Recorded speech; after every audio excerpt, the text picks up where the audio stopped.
Assalamualaikum warahmatullahi wabarakatuh.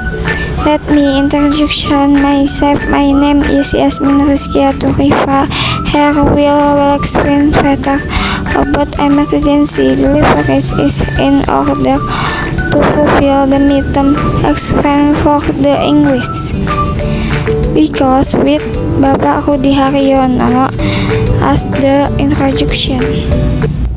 Hello guys, salinan darurat emergency deliveries reading 27 introduction. My name is Yasmin Rizkiatul Rifa. Student ID B111240014. Study program Diploma 3 Midwife, Faculty of Course and Science. Reading 27. Emergency deliveries may occur in various locations outside of the hospital, but at home are considered emergencies when there are planned and unexpected. Women in labor need to be transported to nearest hospital or care facility whenever possible when birth is imminent. However, transport should not be attempted, and the delivery should be attended to by the miscarried person present. Important considerations for these deliveries include privacy, a clean place for the birth, and methods to protect the mother for infection, and the generation and the newborn from infection. Chilling and rice pastor distress. Translation. Bacaan 27 pengiriman darurat. Persalinan darurat dapat terjadi di berbagai lokasi di luar rumah sakit. Persalinan di rumah dapat dianggap darurat jika tidak direncanakan dan tidak terduga. Ibu yang akan melahirkan harus diangkut ke rumah sakit atau di fasilitas perawatan terdekat jika memungkinkan. Namun, jika persalinan sudah dekat, pengangkutan tidak boleh dilakukan dan persalinan harus ditangani dengan orang yang terampil. Pertimbangan penting untuk persalinan ini meliputi pasien dan tempat yang bersih untuk melahirkan, dan tindakan yang melindungi ibu dari infeksi dan pendarahan, serta melindungi bayi baru lahir dari infeksi, kedinginan, dan gangguan pernafasan. The midwife, if patient needs to provide a clear, confident image and to reassure the mother that all will be done to make the birth a safe and satisfying experience. The mother should not be separated from her partner or other support people. This need to be screened from bystanders for privacy and their safety. A clean surface for the birth should be provided using whatever clean material is available. New paper, trays, benches, garbage bags. Student cider goes like student cider is sour. Translation. Bidan, jika Anda perlu memberikan gambaran yang tenang dan kompeten serta meyakini ibu bahwa semua akan dilakukan untuk menjadikan kelahiran sebagai pengalaman yang aman dan memuaskan. Ibu tidak boleh dipisahkan dari pasangannya atau orang yang mendukungnya, tetapi perlu dipisahkan dari orang yang ada di dekatnya, baik untuk privasi maupun aspesis. Bukaan yang bersih untuk melahirkan harus disediakan menggunakan bahan yang bersih apapun yang tersedia. Koran, handuk, selimut, tas pakai yang dibalik, mantel atau celana panjang yang dibalik, dan lain-lain. A woman biome is important if it can be provided. If clean water is available, the midwife or attendant should wash the hands. So is even better if possible. The midwife should gather equipment. Translation. Yang hangat penting jika memungkinkan. Jika air bersih tersedia, bidan atau petugas harus mencuci tangan. Lebih baik lagi jika memungkinkan menggunakan sabun. Bidan harus menyiapkan peralatan. Midwife and health workers who have special experience in providing service to mother during pregnancy, childbirth, and after birth. Postpartum period. Midwife also provide reproductive services, newborn care, as well as education and counseling related to mental and physical health. The midwives includes 1. Pregnancy checkup. Provide prenatal care to ensure the health of the mother and fetus. 2. Childbirth. Helps the birth process normally and ensures the safety of the mother and baby. 3. Postpartum period. Supports the mother recovery after give birth and provide gestational and breastfeeding and baby care. 4. Reproductive health. Providing information and service about family planning, contraception, and reproductive health. Midwife also volunteers as companions and providers of emotional support for mothers and their family, helping them experience pregnancy and childbirth safety and comfortably. Translation. Bidan adalah tenaga kesehatan yang memiliki keahlian khusus dalam memberikan pelayanan kepada ibu selama masa kehamilan, persalinan, dan setelah melahirkan masa nifas. Bidan juga memberikan pelayanan kesehatan reproduksi, perawatan bayi baru lahir, serta edukasi dan konseling terkait kesehatan ibu dan anak. Peran bidan meliputi pemeriksaan kehamilan, persalinan, masa nifas, kesehatan reproduksi. Pemeriksaan kehamilan yaitu memberikan perawatan prenatal untuk memastikan kesehatan ibu dan janin. Persalinan membantu proses melahirkan secara normal dan memastikan keselamatan ibu serta bayi. Masa nifas mendukung pemulihan ibu setelah melahirkan dan memberikan panduan tentang menyusui serta perawatan bayi. Kesehatan reproduksi yang memberikan informasi dan layanan tentang keluarga berencana, kontrasepsi, serta kesehatan reproduksi lainnya. Bidan juga berfungsi sebagai pendamping dan memberikan dukungan emosional bagi ibu serta keluarganya, membantu mereka menjalani pengalaman kehamilan dan persalinan dengan aman dan nyaman. Bleeding, also known as hemorrhage, is the loss of blood from the blood vessels due to injury, disease, or other condition. It can occur internally while blood leaks into the body or externally through a break in the skin or naturally happening such as the mouth, nose, or ears. Bleeding can rise from mid to severe and is classified in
is a condition when microorganisms such as bacteria, viruses, fungi, or viruses enter the body, multiply, and cause disruption or damage to body tissue. Infection can occur in various parts of the body and cause various systems depending on the type of microorganism that causes. Type of inflammation based on strain. 1. Bacteria examples: urinary tract infection, pneumonia, and tuberculosis. 2. Viruses example: flu, COVID-19, HIV or AIDS, and hepatitis 3 mushroom example. Skin infection such as ringworm, candidiasis, or aspergillosis. 4. Practice examples: malaria, trypanosomiasis, or worm infection. Common symptoms of infection: fever, a sign that the body is fighting infection, pain or inflammation. For example, swelling of a pectoral area, fatigue, the result of the body allocating energy to fight infection, redness or heat, especially in local inflammation such as infected wounds. Specific symptoms: cough, runny nose, diarrhea, rash, or soreness of voice, depending on the location and cause of infection. As transmission of infection: infections can spread in various ways. Direct coming into contact with infected person, indirect contact, commonly object, airborne, droplets or allergens, as with flu or COVID-19. Food and water contamination of food or drink. Factor: animal or insect as mosquitoes and in malaria. Handling and prevention. 1. Handling. Medication: antibiotics, bacterial, antiviral, antifungal, or antiparasite. Supportive care: providing fluid, rice, and nutrition. 2. Prevention: cleanliness of hands and environment using vaccine. Avoid contact with sources of infection. Adopt a healthy lifestyle to improve the immune system. Translation: infeksi adalah kondisi ketika mikroorganisme seperti bakteri, virus, jamur, atau parasit ke dalam tubuh berkembang biak dan menyebabkan gangguan atau kerusakan pada jaringan tubuh. Infeksi dapat terjadi di berbagai tubuh dan menimbulkan berbagai gejala tergantung pada jenis mikroorganisme yang menjadi penyebabnya. Jenis-jenis infeksi berdasarkan penyebab: 1. Bakteri, 2. Virus, 3. Jamur, 4. parasit. Bakteri contohnya infeksi saluran kemih, pneumonia, dan tuberkulosis. 2. Virus contohnya flu, COVID-19, HIV atau AIDS, dan hepatitis. Yang ketiga, jamur. Jamur contohnya infeksi kulit seperti kurap, candidiasis, atau aspergillosis. Yang keempat, parasit contohnya malaria, toxoplasmosis atau infeksi cacar. Gejala umum infeksi: demam, tanda tubuh melawan infeksi, nyeri atau peradangan misalnya bengkakan pada area tertentu, kelelahan akibat tubuh mengalokasikan energi untuk melawan infeksi, kemerahan atau panas, terutama pada infeksi lokasi seperti luka infeksi. Gejala spesifik: batuk, pilek, diare, ruam, atau sesak napas tergantung pada lokasi dan penyebab infeksi. Penularan infeksi: infeksi dapat menyebar melalui berbagai cara. Kontak langsung, bersentuhan dengan orang yang terinfeksi, berkontak tidak langsung melalui benda yang berkontaminasi udara, droplet atau aerosol seperti pada flu atau COVID-19. Makanan dan air, kontaminasi makanan atau minuman, vektor, hewan atau serangga seperti nyamuk pada malaria. Penanganan dan pencegahan. 1. Penanganan obat-obatan, antibiotik, bakteri, antivirus, anti jamur atau antiparasit. Perawatan suportif, pemberian cairan, istirahat, dan nutrisi. 2.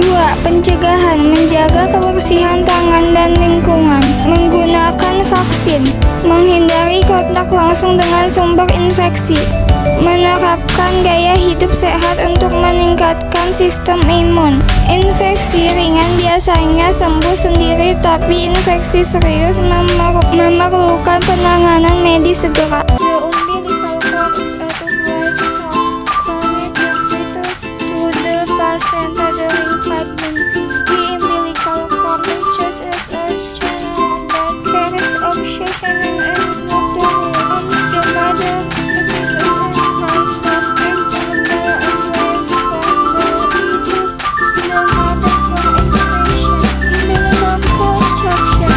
1. Umbilical arteries. 2. Carry voltage in release and coagulation from the fetus to the placenta. 2. Umbilical vein. 1. Carries voltage in oxygen and nutrients from the placenta to the fetus. All needs daily. Thus, the sewage outlet above the umbilical cord.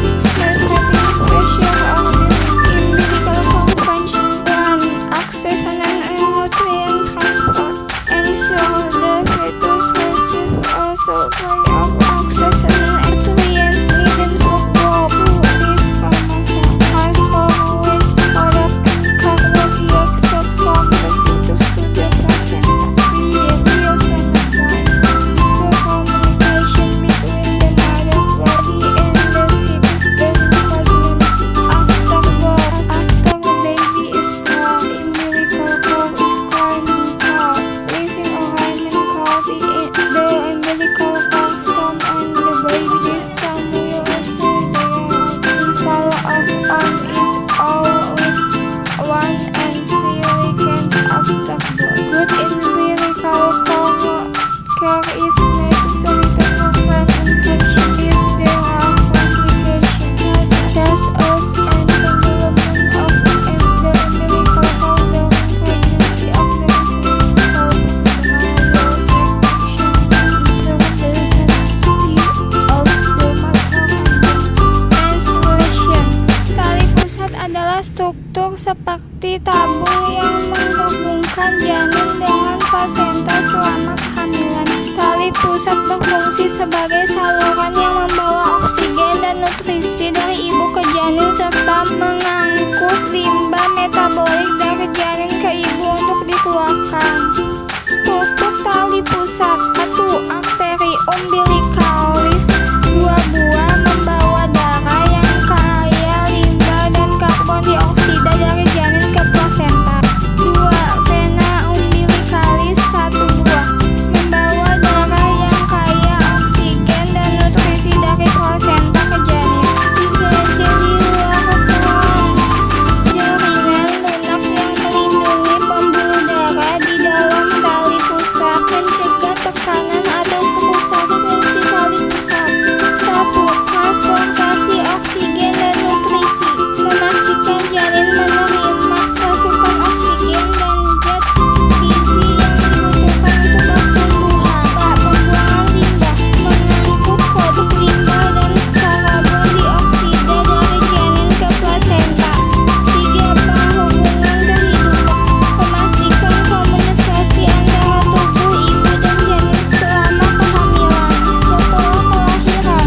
Setelah bayi lahir, tali pusat dijepit dan dipotong meninggalkan meninggalkan sisa yang disebut tunggul tali pusat pada bayi. Tunggul ini biasanya akan mengering dan lepas sendiri dalam 1 atau 3 minggu setelah lahir. Perawatan tali pusat yang baik diperlukan untuk mencegah infeksi. Ada komplikasi seperti lilitan tali pusat, muncul selama kehamilan atau persalinan. Tenang, medis akan mengambil tindakan untuk memastikan keamanan ibu dan bayi. Difficult word, kata-kata yang sulit. Hemorrhage, pendarahan yang hebat dan cepat. Etiologi, penyebab atau asal mula suatu penyakit atau kondisi. Hypovolemia, yaitu penurunan volume darah secara signifikan. Reproduktif, yaitu berkaitan dengan reproduksi atau perkembangbiakan. Ophthalmic silver nitrate dilation, yaitu larutan perak nitrat untuk mata. Peripens, yaitu bantalan penyerap darah setelah melahirkan. Hypofibrinogenemia, yaitu kadar penurunan fibrinogen dalam darah yang penting untuk pembukuan darah. Fertilization, yaitu pembuahan, yaitu proses penyatuan sel telur dan sperma. Baby, yaitu bayi tabung, bayi yang dikandung melalui proses pembuahan dari luar tubuh atau in vitro fertilization. Umbilical cord, yaitu tali pusar yang menghubungkan bayi dengan plasenta selama kehamilan. Setelah bayi lahir, tali pusar akan dipotong. Respiratory distress, yaitu kesulitan bernafas. Syringe, yaitu alat penghisap ingus bayi. Concussion, emergency delivery is a situation where the birthing test the heaviest faster than expected and often in an outward location.